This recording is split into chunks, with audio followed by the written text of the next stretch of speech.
কোটা সংস্কারের দাবিতে চলতি মাসের শুরু থেকেই দেশজুড়ে চলছিল ছাত্র আন্দোলন।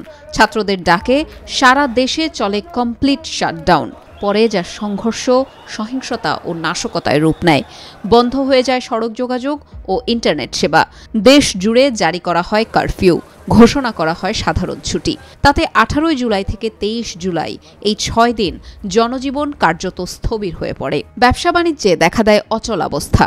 ব্যবসায়ীরা প্রধানমন্ত্রী শেখ হাসিনার সঙ্গে দেখা করে ম্যানুয়াল পদ্ধতিতে হলেও বন্দরে পণ্য খালাস ও ইন্টারনেট সেবা চালুর দাবি জানান। তারই অংশ হিসেবে 23 জুলাই রাতে সীমিত আকারে চালু হয় ইন্টারনেট সেবা। 24 জুলাই থেকে খুলে দেয়া হয় অফিস আদালত, শিথিল করা হয় কারফিউ। ব্যবসায়ীরা বলছেন, গত 6 দিনে সারা দেশে সড়ক যোগাযোগ ও ইন্টারনেট সেবা বন্ধ থাকায় আমদানি রপ্তানি বাণিজ্য কার্যত অচল হয়ে পড়ে। বন্দরে বন্দরে আটকে পড়ে রপ্তানিমুখী পণ্য। কারখানা ও ইন্টারনেট সেবা বন্ধ থাকায় দিনে অন্তত 1600 কোটি টাকার ক্ষতি হয়েছে।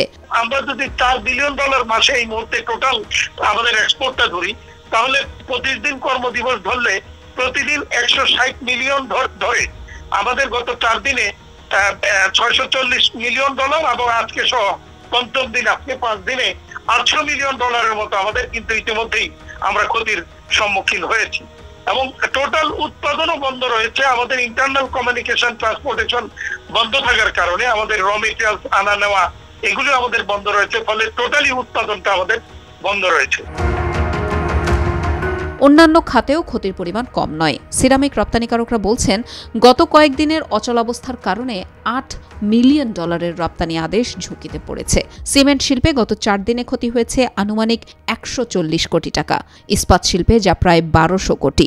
এছাড়া গত কয়েকদিন ইন্টারনেট সেবা বন্ধ থাকায় ই-কমার্স, আউটসোর্সিং ও ফ্রিল্যান্সিং খাত ক্ষতির মুখে পড়েছে বলে জানিয়েছেন সংশ্লিষ্টরা। আমাদের ব্যবসার মূল জিনিস, ইন্টারনেট না থাকলে আমাদের ব্যবসা টোটালি জিরো। কারণ আমরা এখনো মেম্বারদের ফিডব্যাক নিতে হবে, কার কি অবস্থা ছিল, অনেক ক্ষেত্রে বললাম এটাকে। সুতরাং রেগুলার ই-কমার্সের বাইরে আমাদের অনেক মেম্বার আছে যারা আউটসোর্সিং এ কাজ করে। তো আউটসোর্সিং যারা কাজ করে তারা তো কমপ্লিটলি করছিল। অর্থনীতিবিদরা বলছেন, রাজনীতি অস্থির হলে অর্থনীতি ক্ষতিগ্রস্ত হবে, এটাই স্বাভাবিক। তাই রাজনীতিতে স্বস্তি প্রয়োজন, নইলে অর্থনীতি ঝুঁকির মধ্যে পড়বে। প্রধানত যেটা দরকার রাজনৈতিক সমাধান। রাজনৈতিক সমাধান যদি না হয় তাহলে কিন্তু অর্থনীতি আবার পরবর্তীতে বিশাল একটা বিস্ফোরা হয়ে একটা বড় রকমের পরিবর্তন হতে পারে। এটাকেও বিবেচনায় নিতে হবে যে অর্থনীতিকে ভুলে যাওয়া যাবে না। অর্থনীতি যদি প্রচন্ড ভাবে বাধাগ্রস্ত হয়, ক্ষতিগ্রস্ত হয়, মানুষের জীবন জীবিকা যদি না চলে, তখন কিন্তু মানুষ জীবিকার তাগিদেই রাস্তায় রেখে আসতে পারে।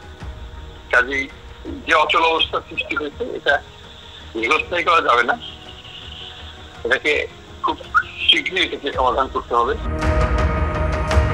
তিনি বলেন, করোনা ও ইউক্রেন যুদ্ধের ধাক্কা কাটিয়ে মাত্রই অর্থনীতি ঘুরে দাঁড়াতে শুরু করেছে।